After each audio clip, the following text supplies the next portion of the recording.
Matt Cooper, welcome to the show. Thanks, bro. Appreciate you having me back on. Yes, sir. Kind of back on, kind of new, but we'll roll with it. So, for anyone that doesn't know who you are or what you do, what would you tell them? The simplest thing I say is I do integrative health, meets, strength and conditioning, and rehab. And that's probably like the highest, kind of high level overview. I work with everybody from athletes all the way to everyday individuals, sometimes people with chronic conditions as well. And I work with them both online and in person. Okay. And you specialize mostly with athletes, right? I would say the largest chunk of the folks I've worked with and work with now are definitely going to be athletes. Although I do have a lot of experience in both in the past and even now as well, helping people with like chronic ailments too, just depending on what they're going through. And sometimes people just come to me because they want to train in a more athletic or functional capacity as well. So, happy to help whoever comes my way, basically. There you go. So, when someone does come your way, what is most of the population that you see doing wrong and doing right with their training? In terms of, let's say, what you specialize in, more so like the athletic style of training, but also just general function. I think a lot of people, most people just kind of do a lot of like the mainstream stuff. There's probably no structure there, right? So I would say not having a plan of some kind is a big one. I would say if you want to get more specific, a lot of people just focus on the raw output based stuff, right? Like, oh, let me check off the box of, whatever output based stuff you want to look at, whether it's like more resistance patterns, things like lifting, right? Or whether it's more, if we're talking an athlete, it's more like athletic stuff, plyometrics, things like that. Mm-hmm. And they're not really focusing on a lot of the more input based stuff or correctives that actually help kind of stitch all that together. They're not looking at their alignment, their coordination, what tissue sets of muscles they're using, all that kind of stuff. So I would say for me, when I'm seeing someone, we're still absolutely doing the output based stuff. This isn't kind of corrective exercise where we don't get after it. However, a lot of times what I'm seeing is they're only looking at those things. Meanwhile, they're like really bad movers, right? And, I want someone to be both as best I can, ideally. Yeah.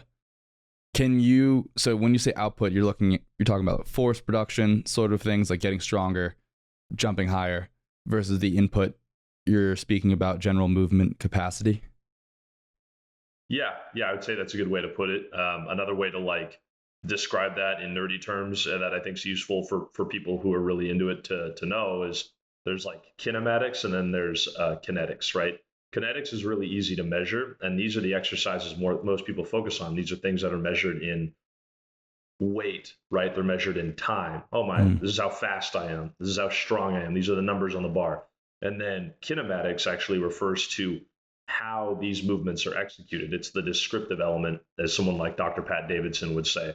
And that's what I'm looking at as well. I for sure look at these, the usual KPIs people look at. However, with this, it's not as easy. So having a roadmap or having kind of a set of principles here to know what you're looking at can be really helpful to evaluate yourself or evaluate somebody else when they're going through movement. And ideally, I can raise both of them up enough because if you're not nourishing both, obviously you don't want to be strong, or you don't want to be weak.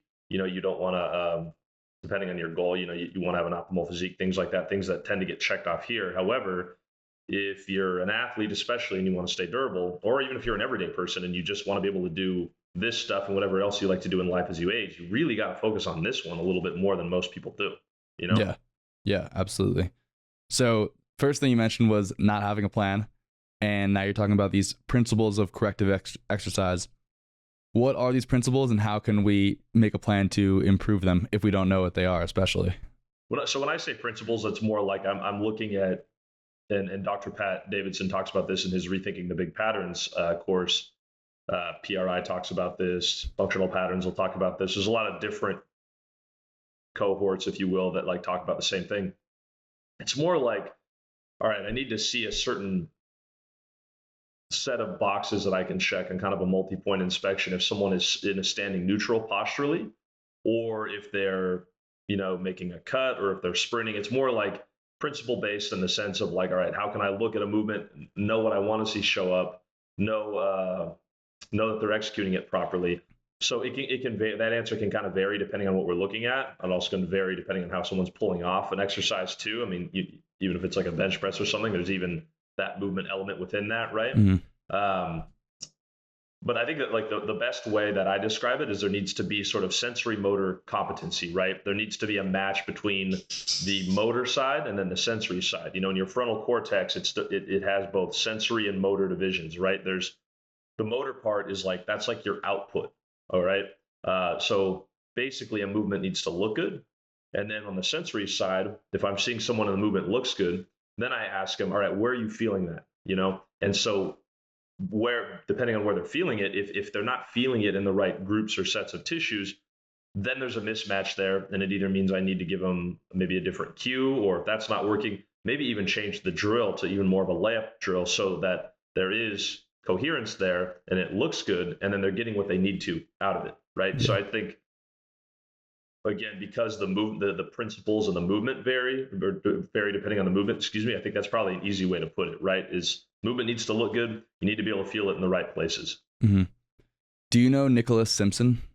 Yeah, he's a buddy of mine, actually. Yeah, I had him on the podcast a few months ago. He's a cool dude. And yeah, that's my guy. Yeah, he's the boy. And he was saying how when he started working with these speed skaters, the coach would constantly drill into them, you need to do this, you need to be lower, you need to do this. And then they would measure whether or not they actually had that range of motion, they had the capacity to get into those positions. And a lot of times they physically could not get into those positions. So instead of just, strength training, getting them to lift more weight, doing more of the output, as you've been saying, he turned internally towards like, do they have the capacity to get into that position, and how can we fix that alignment? And then a lot of the athletes saw big improvements because now they could finally do what their coach was saying, that he thought they just weren't doing it, but they physically couldn't get into those positions. Yeah, absolutely. I'm very familiar with Nick's work. Like I said, that's my guy. He's a really good dude, really smart guy. And yeah, I mean, a lot of it is like, all right, maybe we need to reposition a joint. Maybe we need to do a corrective exercise, or even make one of our loaded exercises movement friendly, if you will, or orthopedically friendly, so that we do reposition that joint, and all of a sudden they have access to that position. Maybe it is about activating a certain set of tissues, right, together at the same time, so that those collective joint actions and sets of tissues show up in real time at velocity when they're moving. So Mike G talks about this as well, but basically, load is also a teacher. It is for the output based stuff, and we need that. That's just kind of a more familiar, obvious concept everyone's well acquainted with. That being said, load can also be a teacher, because like it might kick off the right sets of tissues or joint actions that does help people access a certain range of motion, whether that's something simple like standing neutral posture, walking gait, or whether it is something like this, where you're talking about speed skaters. The arena I dance in tends to be, basketball, football, so on and so forth. So, accessing some of those change of direction positions, we're doing a lot of that. And even within a workout, even if someone is like fully healthy, good to go, we might do a little bit of that stuff as a lead in or on ramp or warm up, if you will, before we get into some of the more athletic patterns. And when we do that and the whole workout kind of feeds into itself, we do see better output from those guys too. So I know this part doesn't seem as sexy, but it actually feeds into this, and everything sort of coalesces together, and you get better output, whether your goal is fitness or performance. Yeah, this is something I've been really enjoying diving into, kind of trying to tie the athleticism side of things with more of the output, strength, and building muscle side, and just general function. So for anyone that doesn't have Coop, they're looking at them. What are some general ideas that most people could probably get something out of in terms of adding some warm-ups or adding some movements into their training? Yeah, you want like specific, like pretty ubiquitous exercise drills people could do. Yeah, I mean, it could be specific exercise drill, but like one of the things Pat Davidson talks about is just getting some rotation back in there, like things like that a lot of people aren't doing.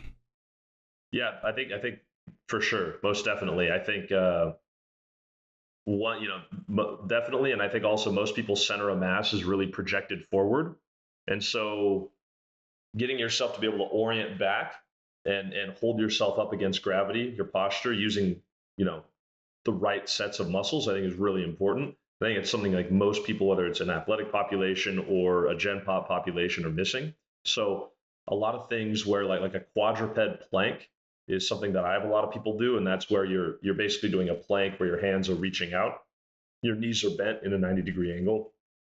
You could be having like a foam roller between your thighs, so you're less likely to kind of plank with your low back, if you will, and then heel reference, so your heels or your foot touching the bottom of the wall on the backside. I think that's a really good way to kind of fire up your core, especially if you're doing like upper body that day. I think it's like a great exercise to do as a lead-in. And then it helps you orient your center of mass back because you're like literally pushing your center of mass, your body away from the floor, right? Another one would be 90-90 variation. So you're laying on the ground, your knee joints at a 90-degree angle. Most people can look up a 90-90. And I'm not promising that all those are going to be the right way or what I'm talking about to do it, but just to see the joint angle. You're laying on the ground, your heels are on a box or a bench, your knee joints at 90-degree angle, and then you're here. So this, and then driving your heels down just enough to where your like butt can kind of come off the ground, but your low back stays on the ground. And then usually what we'll do with their arms is we'll do something basic like this, reaching fingertips together, pressing together to put space in the rib cage. Or we're taking like a kettlebell or a dumbbell, and then we're super duper slowly going backwards until it touches the ground like a pullover. Sometimes I'll have done like just like the end range of a bench press. Depends on what we're doing that day, if it's upper body, lower body, whatever. But that's another really good one that actually lights up a lot of the same sets of tissues that we ideally want to see ourselves utilize to hold ourselves up against gravity. And most people tend to, manage gravity using more of their low back, their neck, things like that. So this tends to get more core, potentially sternum, internal, external obliques, more specifically when I say core, and then also like hamstrings as well. Get some other stuff too, but those are the main ones that we want to see hold ourselves up against gravity. And then, some heel reference too. And so why would I do those instead of just, directly doing an oblique crunch or some kind of ab crunch variation or hamstring curl to turn on those muscles in that way? So, good question. So I'm actually a fan of like certain hamstring curls, especially the seated hamstring curl machine. That one I do like for hamstring development and just isolating that target tissue. But I guess that's kind of what I'm getting at, is that one is great for isolating a target tissue, the hamstring, but it's not everything is necessarily connected together, right, at the same time. And there's going to be some people that don't necessarily need to do that. They just have better posture naturally, but not most people, right? Whether it's athletes or individuals. And then some of those other things that it's sort of training the core. And by core, I mean like, thorax and pelvis, right? More specifically, it's training some of that musculature in like a more isolated capacity instead of in a more unified capacity, right? So I want there's time for fragmentation, right? Like isolating a muscle group, but that's not necessarily something that's going to improve a position, posture, movement. So it's not one or the other, it's just timing, right? And pretty much every single core exercise we're going to do is going to be something that's integration based, right? I think that's like, if I could drill in anything, when you're training your core, you want it to be in an integrated capacity, something that improves rotation, that improves standing, that feeds into something else. Because number one, just want to get a nice looking core, great, it'll do that. Number two, it'll be something that helps support all other types of locomotion, right? And then, again, not throwing the baby out with the bathwater, we will do isolation stuff, but that's just different. If I want to, do curls or hamstring curls or whatever, like, of course, but just time and place, I like that. It's just like certain things you want to isolate, certain things you want to integrate. Yeah. So you would take, if someone was just trying to build their core for purely aesthetic reasons, you still think it would be work just as much as in a integrative movement, like one of those you referenced before, compared to just doing like an ab crunch? Yeah, I would say their movement window, like the amount of exercise we're going to do is going to be a lot narrower. There's less lateral movement in there than there would be for someone who needs to pull off a lot of movement tasks, like a NFL cornerback or a hooper or something like that. But yeah, it would still be a lot of the same stuff. It just wouldn't be there might be movements I just don't care about them pulling off. But yeah, it would probably be fairly similar actually. And yes, yeah, definitely integrated, because I don't think you compromise the aesthetic at all, really. I think we might do more we might push the load a bit on some of those things, maybe a little bit more, but that's probably the only difference.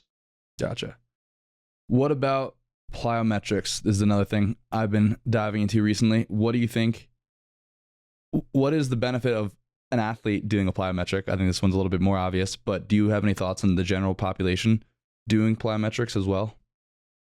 Yeah, so for athletes, I mean, it's part of preparing them for the rigors of the demands of sport, right? So movements that are more elastic driven and maybe are more twitchy and require higher rates of response from the nervous system. So that's like Uh, jumping, cutting, sprinting sort of things. Totally, yep. Throwing, depending on the sport. All those things I think are, it's just about preparing the athlete for their sport, both on the performance and on the prevention side. And then for your average person, I mean, it's as simple as like if you don't use it, you lose it, right? So most people lose it. Their movement diversification, right? That portfolio just starts to close as they age, probably initially when they stop playing sports, and then maybe they stop playing pickup, and then it's just the gym. And then if they do anything athletic, it's like I'm one thing. I'm a cyclist. I start running, things like that, right? And so again, if you're not training these things, you lose them. So I think it is important for everyday people to do plyometrics, and probably plyometrics in every different plane of motion and different motor patterns. I think it's important to maintain throwing. I think it's important to maintain, running, sprinting. I think it's important to maintain some kind of cutting, right? I do think some level of elasticity or athletic elastic movements or athletic patterns actually can also help you prevent injury as you get older too, right? Yeah. And are you saying that in just the sense of keeping your movement options open? You're just, if you do happen to fall, you'll have a multitude of ways to respond versus like you're kind of trapped into one pattern. And if you don't catch that way, you're toast. Yeah, I think so. Yeah, you don't want to be the guy who just does CrossFit and then goes plays pickup basketball or gets out and plays with his kids and then like tears an ACL. Yeah. So for sure, that's part of it is to train in a more, I hate to say the word functional because it doesn't mean anything, but in a more functional capacity.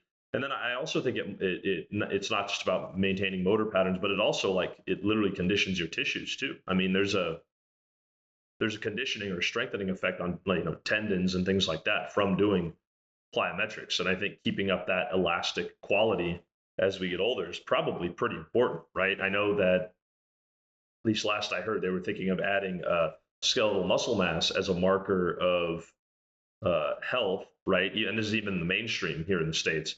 But I think I don't know if there's a way to measure it in that capacity, but I think someone performing more athletic movements is probably just as important to our longevity, at least our physical longevity. Yeah. Yeah. I've been doing some of what Matt McKins-Watson has coined the deep tier plyometrics, which is kind of just isolations at like deep joint angles, 90 degrees or below. And I was really surprised at how much better I felt because I've been a bro, like just doing straight lifting. And I regret doing that because it's crazy how little athletic movement you need to implement in. Like it doesn't take a long time. It can be done in a warm up, a few minutes to maintain all of that movement capacity. It doesn't need to be playing pickup for 2 hours a week, Yeah, for sure. I mean, and you could just touch on things because you're probably not worried about losing a little bit of velocity at your age, so you could just touch on things like sprinting weekly and still maintain that quality well enough to keep you within striking distance if you wanted to just, let's say, get back into activities that involve that more.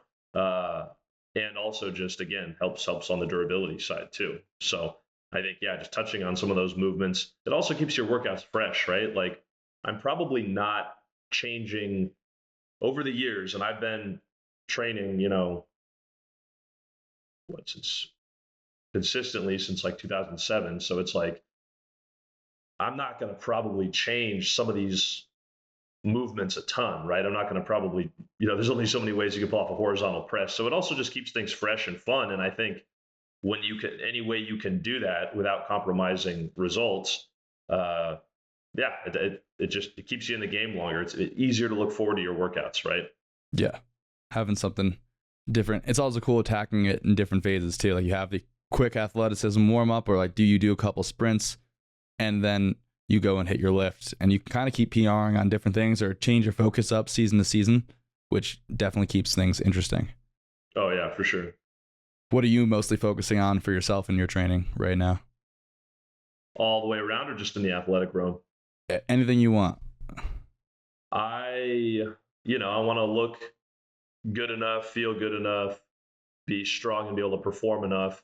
And then I want to stay athletic enough to stay within striking distance. A, it's fun. And then B, if I decide I want to go back and join like a, pickup league for basketball or something like that, or, pick up Muay Thai, then I'm still like within striking distance of being able to do something like that. So there's definitely an athletic component.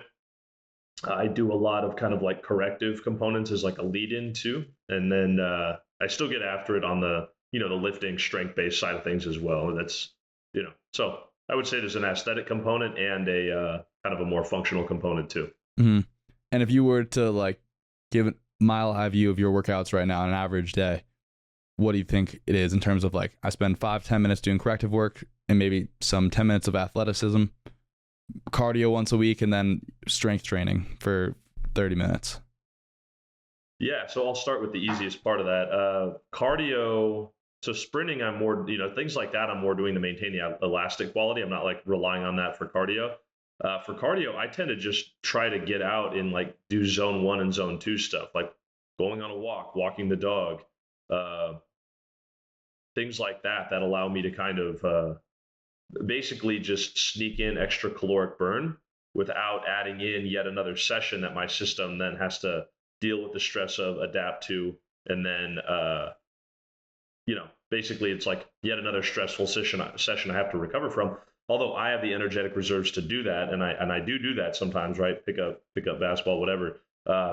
I don't program in like I'm gonna do X amount of time on the bike or the assault bike or something like that, right? It's more just something I like developing through being outside, so I get added benefits, and it's more something where I'm just sort of accruing calories and usually like kind of biasing more lipolysis or a little bit more like fat oxidation in those states because I'm a little more chill, right? Where some of the more intense stuff is more carbohydrate or glycogen based.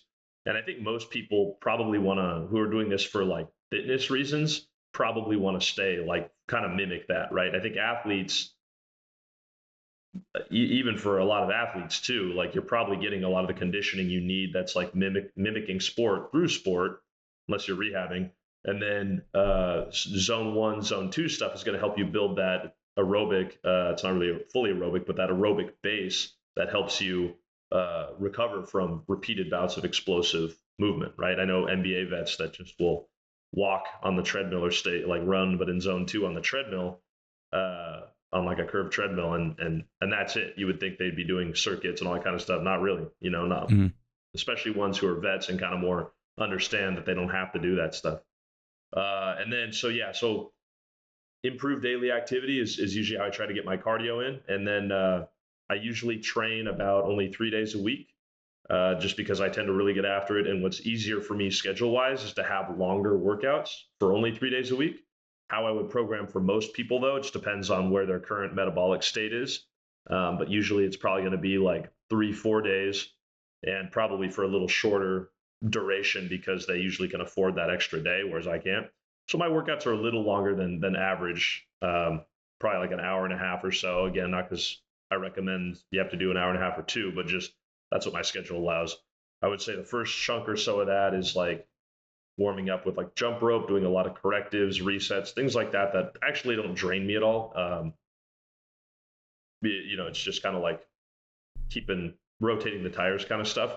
And then the actual like nuts and bolts of the workout is probably only like 40 minutes or less. That's where I'm getting in some lifts. If it's a variation I can pull off a little more functionally, like I've been doing these sort of like 3D single arm snatches that some people see me post, I'll do something like that. If it's something that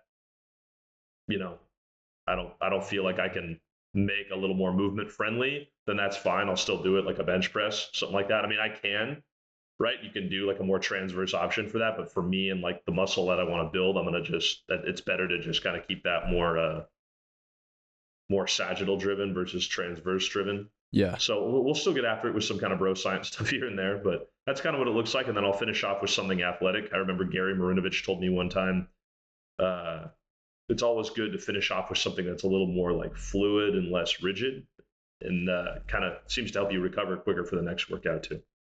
So what would that look like? So if I was programming for an athlete, we'd be doing sprints or some of that stuff like earlier when you have your most like motor output. For me, we're not concerned about times or anything. That's the caveat. So then I'm putting in something like sprinting. I'm putting in something like jumping at the more towards the end. Again, just because I'm trying to maintain the quality well enough. It's not because I'm caring about my time or anything like that. So I just want to throw that sort of caveat out there. You're prioritizing, it's not your top priority, so you're leaving it toward the end, versus if it was my top priority, I'd probably put it first. For sure, because the amount of energy that something like that takes, the motor demand, the neurological demand is so high, right, on those movements that you generally want to do those things first, and you want to do the slow, heavy, guttural things later in the workout, right? At least if you're an athlete. Or someone maybe biasing the performance side. So that's like a sled drag variation, big, heavy, like kind of guttural lift, something that requires less coordination. Less coordination, it requires maybe less coordination output combined, then like later is better, right? Mm-hmm. And you're also saying that because you're going to be gassed after some sled drags or something like that. Yeah, exactly. Yeah. You're not going to want to like go sprint and like, or like do change of direction stuff after that. It's not going to look very fluid. You know, you're not going to have the most amount of juice in the tank, if you will. Mm-hmm. In the PRI sort of world, there's the view of the yielding and overcoming. So overcoming, correct me if I'm wrong, is more like, snap, snap, snap, pop, jab, change of direction, sorts of things where you're impacting and rapidly transcending the force. Versus the yielding side, where I think I've seen you do a lot of this training where you're kind of rotating into a lunge and then using like the water things or some kind of medicine ball. I'm assuming this also plays into the athlete's goals, but how do you program that? How much yielding, how much overcoming? And obviously it's going to depend on the person. Yeah, definitely. Just to finish the last question before getting into that. Sorry. Basically, no, you're good. Another thing to think about too is like this also kind of explains a lot of like not the entire thing, but explains aspects of the sports injury epidemic, whether it's like acute stress in the form of fatigue or not sleeping well the night before, whether it's chronic stress. Our movement patterns can devolve over time, and usually the more modern or the more like complex ones, right? Like the more kind of like say the transverse plane, things like that, they tend to devolve quicker, and we regress back to more primitive locomotive patterns, right? It's based on this theory of evolution by this English guy named John Hewlings Jackson. I just wrote an article on this for Simply Faster with a couple other guys, but basically, when stress is applied to the system, the more modern part of the system is the first to go. So for our energy systems, that's going to be oxidative, right? And so for movement, there's an aspect of that too. So just one thing to think about there too is that and where I'm going with this is that when stress is applied to the system, we tend to lose aspects of our movement quality, whether that's like response rate of the nervous system.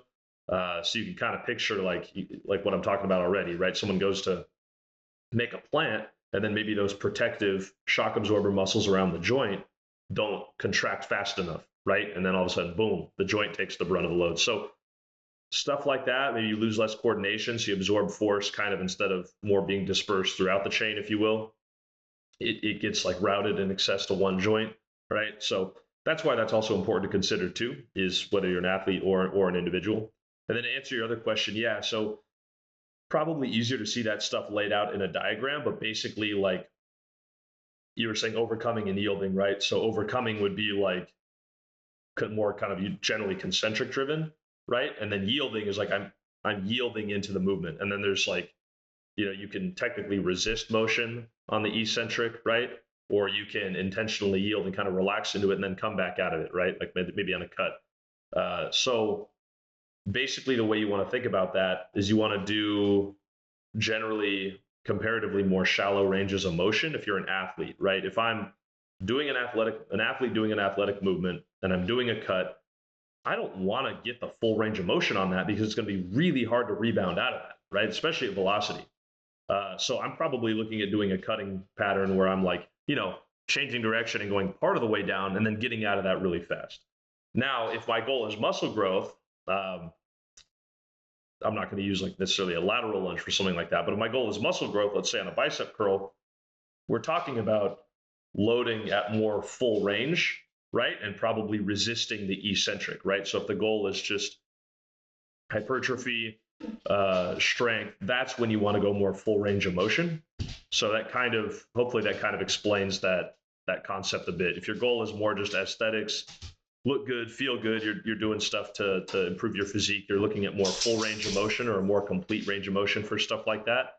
If your goal is like doing athletic movements, you're talking about a more condensed range of motion, basically, because it'll give you the like strong Mike Maddox, guy who invented the isokinetic machine, used to say you're getting more like something more solid and stiff to rebound out of if you're like rebounding out of the like strong angle of the joint versus the like weak angle or more full range of motion. Okay. Is there value for an athlete, let's say, to go into those deep range of motions, even let's say in a cut? Do you think like just kind of spending time and hanging out, doing some deep range oscillations, and not necessarily for them to get better at cutting, but just to have that little resiliency in terms of the joint there?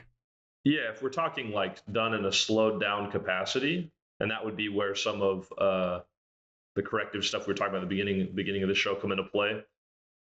If you're talking about a more slowed down capacity, like an isometric lunge hold or something like that, then there is some value in that, right? I might not go like knees over toes guy, like full range of motion, like to that extent, but we're definitely going in a more deep range of motion. And we might be doing something like, all right, orient your center of mass back. I might have them, let's say if they're by a cable, maybe pushing and pulling at the same, like we might be feeding them actions that help kind of like set the table for that deceleration or that cut or whatever it is to happen. Okay. I've been doing a lot of, so I actually would like to pick your brain on this concept. So one of the things I've added, because I used to hate warming up in terms of just getting ready to do the exercise. So you got to do a couple warm-up sets just to prime your brain to do bench press, or else you won't really, or else your first set becomes your warm-up, And one of the things I've added in is just doing a set. This makes me feel justified that I actually like doing the warm-ups now. Taking 50% of my working weight and doing a speed set. So pretty as fast as I can, 3 to 5 reps. And then doing like 75% and doing a power set. So again, 3 to 5 reps, but just kind of triggering those neurological adaptations. So I can actually, I'm teaching my brain to not inhibit my muscles as much as possible and joints so I can actually use them. And then it still gets the same effect as I'm now primed and ready to actually do some heavy strength training. But I've kind of gotten a little bit of that neurological speed adaptations and power a little bit.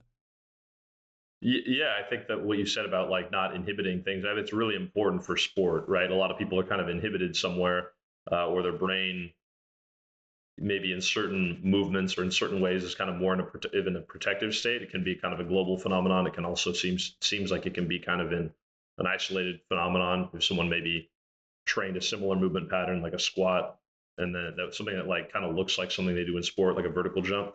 And then I've seen that kind of inhibit them for this. A lot of times it's just general stress though that does that. But yeah, I think there's logic to that. I know one of my mentors back in the day from Metroflex, Chris Albert, he was kind of more of a strength power lifter physique guy. He was saying like, yeah, I'll do super slow and do kind of almost like if you're familiar with the book Neuromass, he's like, I'll do like that kind of protocol where I'm doing something more slow, kind of combing over some of those muscle fibers and touching on them. And then I'm doing like some ultra fast things, right? Before I get into whatever it is that I'm doing. So I'm kind of, his theory was you're touching on different muscle fibers, right? Before you go into a lift so that you're more likely to get, kind of a hypertrophy response from all of them. That's interesting. But so I think there's different, I think there's some logic to that, what you're doing for sure. I just, what area are you getting the benefit from more? Like tissue recruitment versus some just general elasticity, or like sending information to some of the sensory receptors in the nerve, like the Golgi tendon, organs, and muscle spindles, saying like, hey, this is what I need out of you, and preserving some of that more, contract, relax sort of cycles, things like that, dissolving some inhibitory aspects. Like, I don't know what aspect of that you're going to get the most out of. It's going to benefit you the most. But I think there's logic to what you're saying for sure. Cool. Yeah, I've been doing that. And then also one of the things that I think PRI could use some, and I think you might like these, is doing a lot of the chest and lat work, single arm. And then you can kind of you actually get more of a full range of motion. So I've been doing dips, hold on to like a kettlebell or something, and then doing a single arm dip. So you're kind of getting a little bit more rotation work. You can open up that side of the chest a little bit more, but you can still get that contraction, and you're still getting pretty good hypertrophy because you're getting a full range of motion. You're still able to contract it, but I think you get a little bit more of that rotation, and it tends to feel a little bit better for me. Even we'll occasionally get nice back crack and those sorts of things. Yeah, I mean, yeah, for sure. I'd have to see what you're talking about, but yeah, I think I'll have people do a lot of like kind of alternating, sort of like lat pull down kind of stuff and push pull kind of stuff like that, and it kind of like while feeding them the rotation versus just doing kind of like classic rows where you're kind of not really getting that. I've noticed that like both in myself and then in clients, you get better lat or whatever the tissue is, you tend to get better growth from that some of the time too. And you're also doing something like you said, it's kind of corrective as well. It feels better, kind of like helps you, like, again, if we're talking more like musculature around the thorax, it may be something that helps you kind of hold yourself up in a standing neutral a little bit better naturally versus like having to manually do it, think about it, force it. Yeah. So if I'm just an average gym bro, what are some things that I can be at? You mentioned a couple in the beginning, but what other pieces do you think I'm missing in my training that for general function and movement would help me a lot? So you mentioned a little bit generally just sprinting, throwing, but if I'm just literally in the gym, what do I need to add in to not be so stiff and need to move my whole body to turn my head to the right? You're not just an average gym bro, buddy. Well, for the average gym bro, but I appreciate it.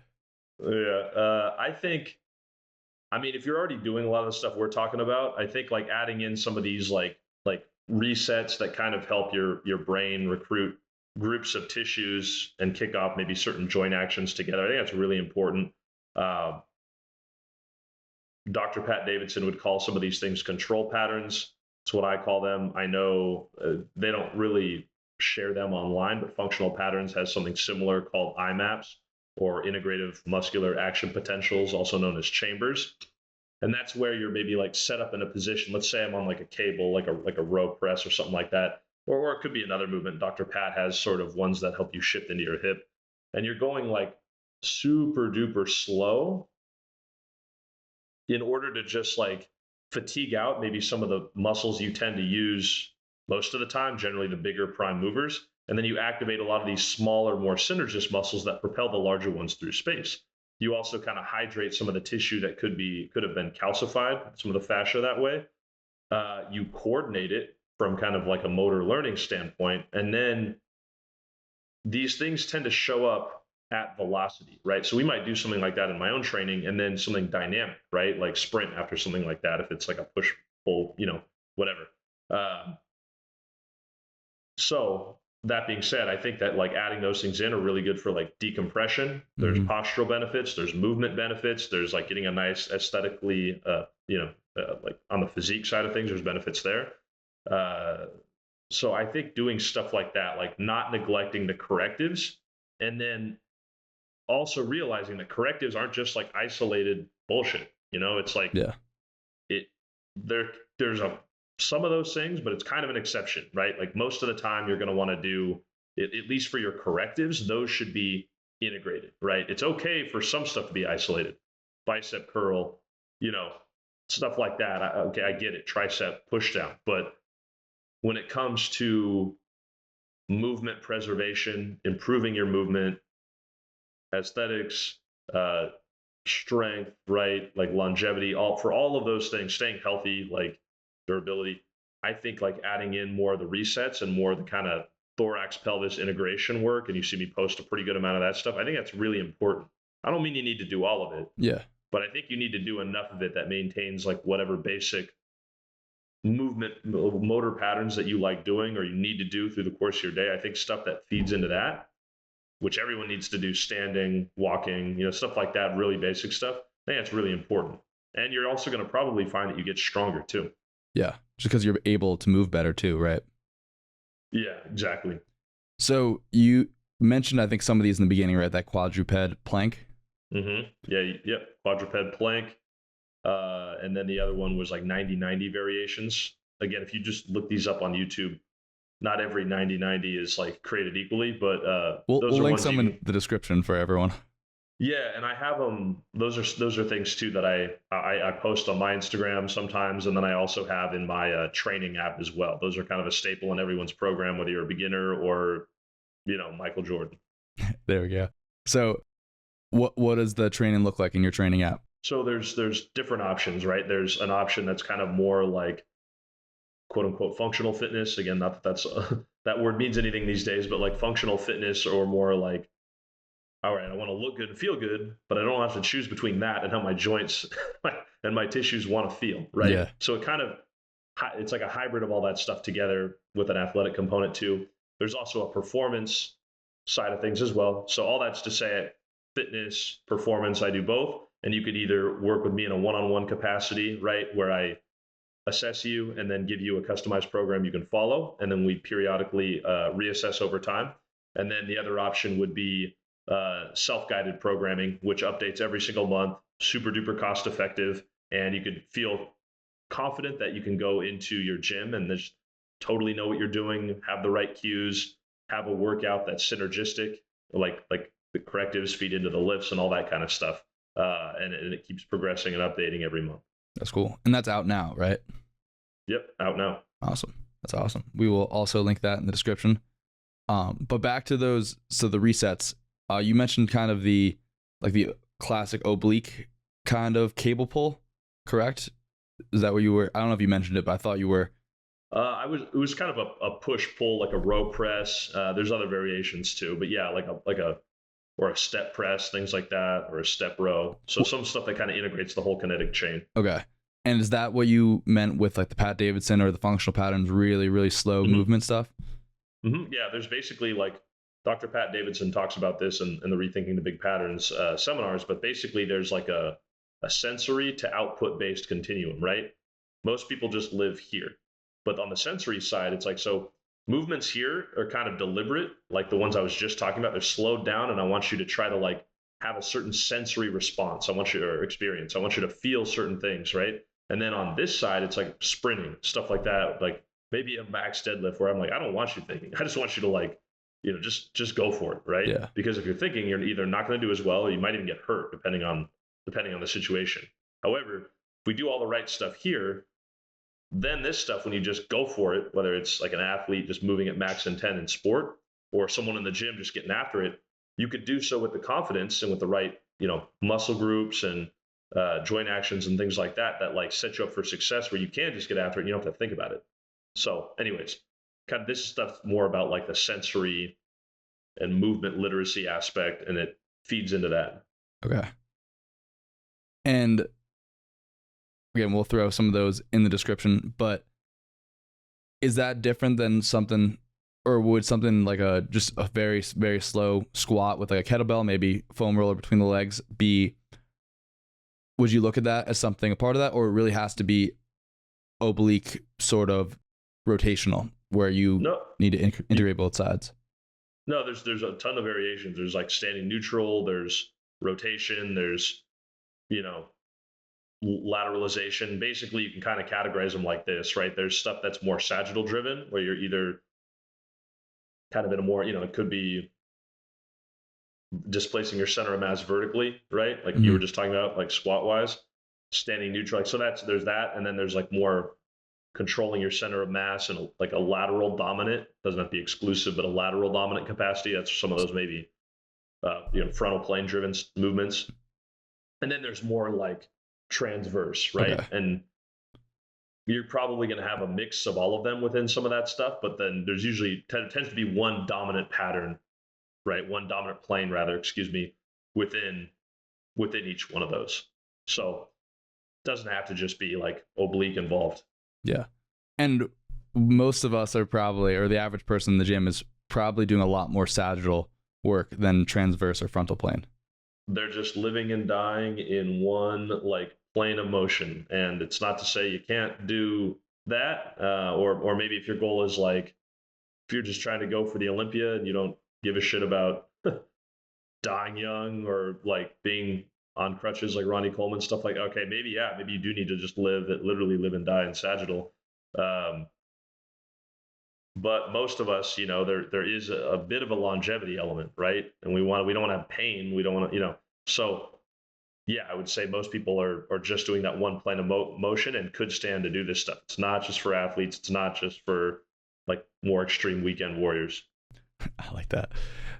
Where on that spectrum would you put, like, let's say me and you, who just want kind of more longevity, more I want to feel good, look good, not as performance oriented, versus the other extreme? And I actually would say I'm more performance oriented. Probably you are the same, but one extreme where it's like don't really care, but I just want to feel good, versus the absolute performance oriented. How much more of their training are you going to dedicate to those transverse and frontal plane movements compared to the person that probably just wants to look good in the gym, but also not hate themselves in the morning? Yeah, it just depends on who I'm working with. If it's an athlete, if it's an everyday person, that usually just determines it. I'm happy to like cater it to whoever's in front of me. I would say it's probably more like we're going to do a little bit less athletic patterns for the people who just want to like look good, feel good. We'll do just enough to maintain some of that stuff. Whereas people who are like, yeah, I want to train more like a hybrid athlete, or I am an athlete, then we're going to get after it a little bit more with some of the more athletic patterns too, not just the resistance patterns or the control patterns. Okay. And I feel like the biggest takeaway thus far on the podcast is if you are just an everyday person, you got to add at least one transverse movement and at least one frontal plane movement just to keep those areas of entry open, and probably one of those resets you were mentioning before as well.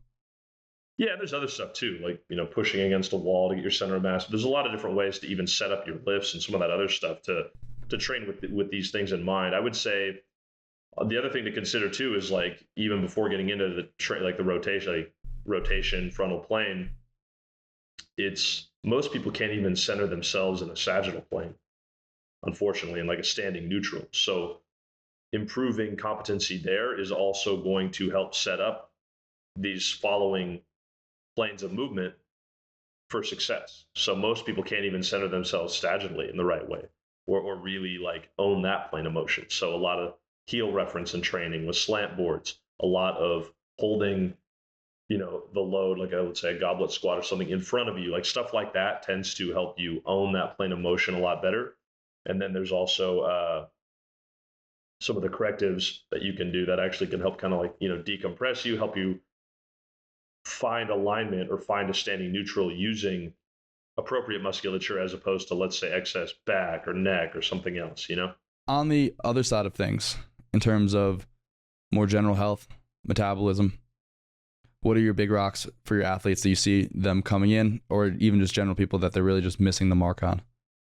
I think undereating is a big one. I think a lot of my athletes really tend to overeat, and then what they do is they just undereat, and then they're so deprived that then that's where Chick-fil-A or some bullshit makes its way in, because it's like they're so calorie deprived. They just, they eat that. Obviously, there's sort of a somatic effect where they like pleasure chemicals release, so they like feel good too. So that's what I tend to see with a lot of the athletes: undereat, and then when they overconsume junk, Yeah. Those binge purge cycles too, where it's just like they ironically, undereat. And you don't really think of that historically with athletes, right? But it is kind of something that happens, like really being under budgeted from a caloric standpoint, and then they reach for some high calorie junk food, Yeah. Because I don't think it's that significant, right? It's not they're trying to cut calories, but they're just consistently under eating enough, and then that ends up being the tub of Haagen-Dazs or whatever it is, the Chick-fil-A. For sure, yeah, most definitely. And then I think a lot of them. So a lot of times it's like with athletes, it's like basic stuff like that they're like not doing right at a young age. It's usually junk food. It's like pretty obvious stuff. And then I think whether you're talking about health-minded people or whether you're talking about like higher level athletes, like maybe kind of collegiate athletes that put more thought into it, or pro athletes, obviously, a lot of them make diet mistakes where they think they're doing something healthy, and as you well know, it's kind of a pseudo health. So I would say like the smarter and more informed clients that I have are the older ones, where they're college, pro, things like that, healthier adults. They tend to like think they're doing a lot right, but they're not. They're like, oh, I'm eating like a ton of like leafy greens or plants, and it's like, well, okay, maybe some of the plants you're taking in are like helpful, like certain vegetables or the fruits, but then some are actually maybe setting you back and could be problematic, right? Sometimes it's like an athlete, and you see this in the NBA a lot. They are like a diet of entirely lean protein. They're not getting like hardly any saturated or cholesterol based fats. Like there's not a lot of eggs, not a lot of red meat, stuff like that. It's all like chicken, fish.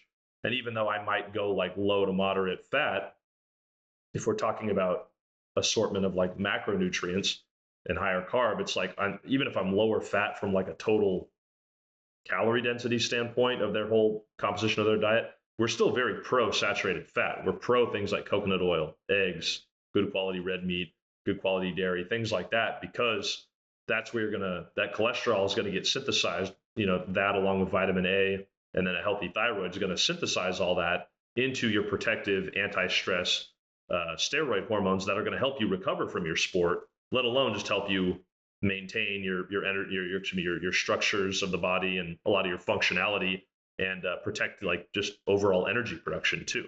Things like pregnenolone, progesterone, DHEA, testosterone, so on and so forth. So anytime you're not fertilizing those, you're going to have problems. And by the way, if you're like asked to perform a sport at a high level, you might be able to get away with that when you're younger, but eventually it's going to catch up to you. And you're seeing a lot of these dudes do that, and they go from being like durable, like even really good biomechanical movers, they start becoming these like 55, 60 like game players with these random unrelated ticky-tack injuries. And my hypothesis is that it's sort of symptomatic of degeneration brought on by their lifestyle, and in some cases kind of a more survival state based diet.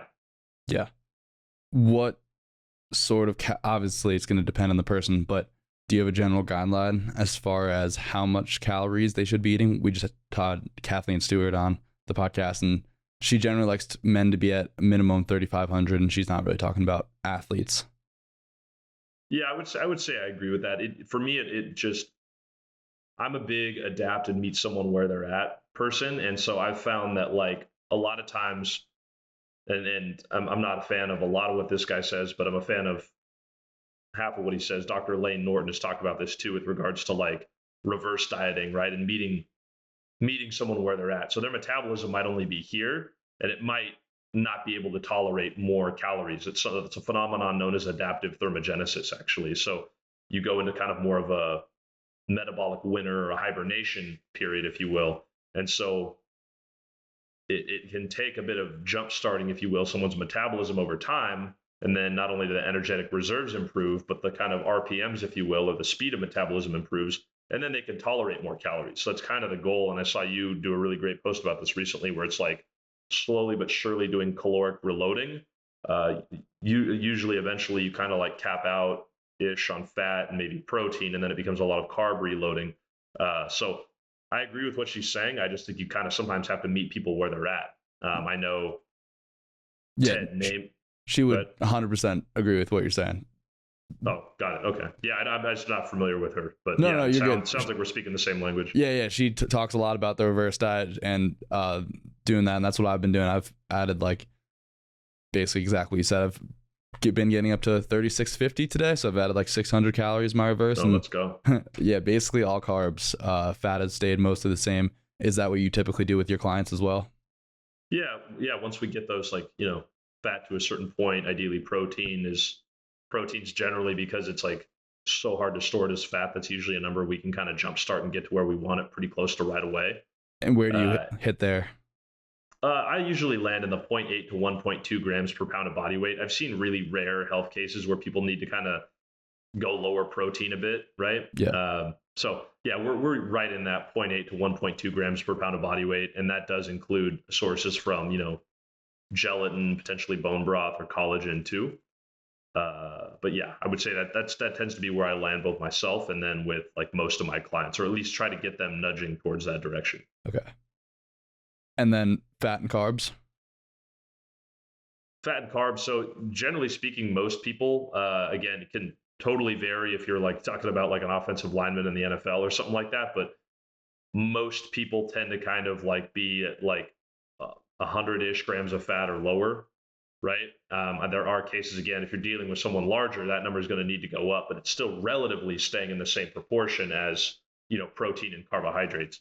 And then carbs could just depend. If it's someone that has like more physique concerns, we might be going more like lower carbohydrates, or not low carb, but comparatively still getting plenty of them, but comparatively lower carbs on a day where you're just chilling, not doing anything.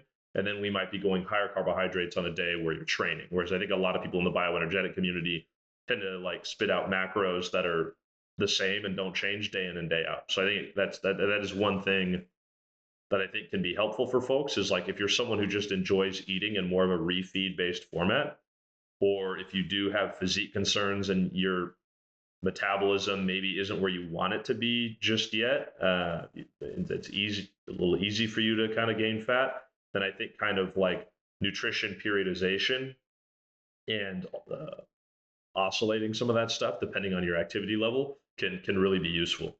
Can you give an example of this? Because in my experience, and I'd also like to hear if you agree with this, people tend to just very much overestimate how many calories they eat when they burn. So they overestimate how many calories they burn. So we'll go for a day of snowboarding or a few days of snowboarding, and they come and house some fries and a cheeseburger, and I'm like, yeah, we burned so many calories today. I'm like, not that much. Yeah, exactly. I think even if a lot of people tend to like undereat, they also like overestimate how much calories they burn. And I think there's estimates, but looking at whatever piece of exercise equipment you're using and like relying on that, I don't think is like, or even those like wearables and stuff, I don't think that stuff's really like ultra accurate. I think at the end of the day, it's all just an educated guess for the most part. But yeah, I think for sure they definitely tend to kind of underestimate. But so like, let's say we have a really tough workout. We go and play some ball for a few hours. Like 300 calories, 100 calories more. Where's the ballpark generally? So it just, I mean, so different activity levels are going to burn different amounts.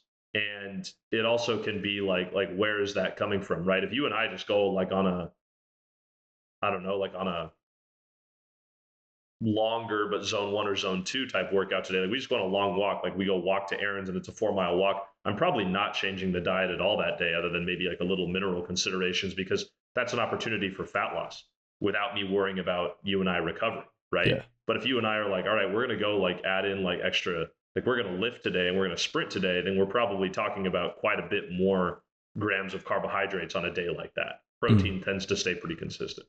And fat would stay pretty consistent too? Fat stays pretty consistent for the most part, yeah.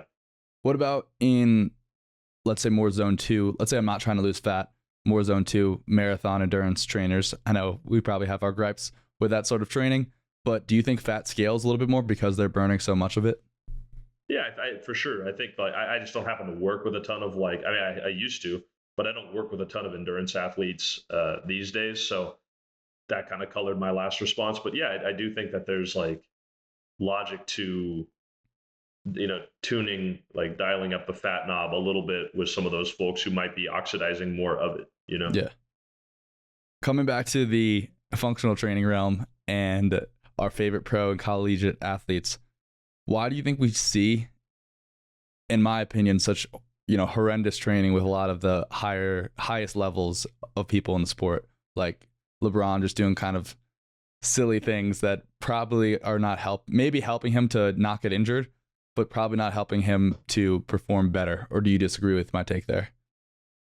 I think that there's examples of good training at the highest level, but I do agree. I think at the highest level, whether we're talking collegiate or pro, there's a lot of what not to do as well, right? And I think tradition is probably the simplest and probably most accurate answer that kind of encompasses all that. I think those places tend to look to hire certain letters behind your name, and that it tends to produce a lot of people who think the same way. And I don't think that there's like, I don't know that the standardizations in some of those letters behind your name curriculums, in that form of academia, I don't think those things like are really necessarily like the right KPIs or the right ways to evaluate movement performance. There's just so much like they either don't teach you, or it's like a mismatched curriculum from what you like need to do in the trenches versus Mhm. what you need to, on the applied. But because a lot of those places are prioritizing like certain letters behind their name, like certain strength and conditioning, like governing Accolades. bodies, Yeah. right? They're getting people there, and it's a mixed bag. You can get some that are great, and then have taken that as like a launch pad, and then have learned a lot of the things they need to learn, both through experience, shadowing, research, like.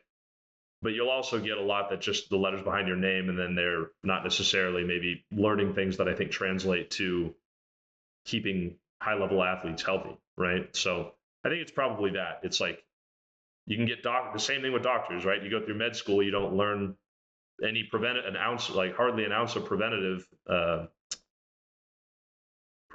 like information, like comparatively speaking. So you'll see some doctors that continue and further their education, and they become more well-rounded, and even if it's not their specialty, have an appreciation for more of the preventative side as well as the allopathic side. But we're talking about people who just get spat out from med school. It's such a wide array of folks and philosophies and educational levels and things like that you have inconsistent health outcomes. And I think you could say the same thing on a less nefarious level with the training industry too. Yeah. I think I might butcher it a little bit, but I heard a funny joke. It's like, what do you call the worst doctor in the, or the worst graduate in the med school class? A doctor. Say that again. He said like what the joke was something along the lines of like, what do you call the worst student in the graduating med school class? And the joke is a doctor, because it doesn't really matter if you graduate med school, you graduate med school. So it could be the worst or the best. Same thing for trainers though too, right? Like, and also you could be the worst trainer, but then you could go on and have a great mentorship and completely change yourself. Yeah, no, it's true, bro. Yeah, sorry, you broke up, so I didn't hear it, but yeah, no, there's definitely some truth to that. Yeah, I also think it's interesting with the not so great training that we see sometimes at the higher level. Sometimes all they need to do is not get injured, right? Like LeBron's probably not going to see much more performance increases at his age, at his performance level. I'm sure there could be some things where maybe, at least in terms of durability, he can last longer, but he's kind of already done the thing. He can't get that much better. Yeah, definitely. I would say for the most part, the higher level of the athlete, you definitely need to include aspects of like the output based stuff in training, strength, things like that. But it's not like your classical like bench press, deadlift, stuff like that. It's more orthopedic friendly movements that are designed at like keeping them strong, maybe making like a micro leap relative to their own demographic there. If you're talking about a new guy coming in the league, like a Giannis or a Wemby or something like that, that like it's not a huge giant leap, but relative to their own strike zone and where they were at, it is a leap, right? So there is a room to improve some of that stuff, but yeah, a lot of it's just you got to treat these guys like Ferraris, right? It's like you want to just keep it on the track, running good. You want to rotate the tires. You want to fill it with gas and fix anything going on under the hood, and that's kind of what you're looking at doing. There's really only like I'm not gonna like add 5 inches on LeBron's vert, and it would be naive of me to act like I'm going to do that with him. And in some ways too, depending on what we're talking about, like you could even maybe make him theoretically more injury prone if you're doing some of that stuff with him. What do you think about this trend of like the Giannis's just putting a ton of muscle on in the league? I think it could be great if it's done the right way. I think like you can accrue mass. You can accrue mass and improve movement at the same time. You can also train in a way that doesn't improve your movement literacy, your movement quality, while building a ton of muscle mass. If you're not a good mover, you just added more weight to a frame that was already out of alignment. Not to say there might be some other benefits from that, but I like to try to check both boxes as best I can. Yeah. So you think there can be benefit to adding some mass as long as you're keeping that movement quality high? Yeah, for sure. Yeah, we're definitely. I think that muscle mass, like for one, there can be like protective hypertrophy, as like I think Lee Egger from the Franz Bosch community says, like being able to take and give hits, stuff like that, being simply harder to move in the post because you have more mass on you. I think there are benefits to things like that. I don't think it's wrong to chase hypertrophy even in the performance world. I think what I like to look at more is like I like most of my hypertrophy with my athletes, at least if we're talking like NBA players or like a NFL wide receiver. I like most of the mass to come as a result of like symptomatic of us chasing other things, right? We're chasing performance, including strength, and by the way, that's going to come with a side effect of some mass gain. I don't necessarily want to chase the mass for mass's sake. Okay. Yeah, basketball is a really interesting sport to look at in that light too, because you have just this huge range of LeBron, who's just an absolute monster, and kind of more of the Giannis's that are getting there, to the James Hardens and the Steph Currys, who are just able to yield with such intensity, right? Like they can just stop on a dime, but they're not probably the highest force producers, but they can absorb force at such a high capacity. And redirect it, yeah, for sure. That's kind of what we were talking about earlier. You can yield into a movement, and then muscles can stay concentrically oriented. So when you hit whatever angle you're going to hit, you rebound out of it quickly, like a step back or something like that. Versus if you're going into a cut and you're more eccentrically oriented, then you kind of probably over yield and don't bounce out of that athletic action, that joint angle, whatever you want to call it. You don't redirect it fast enough.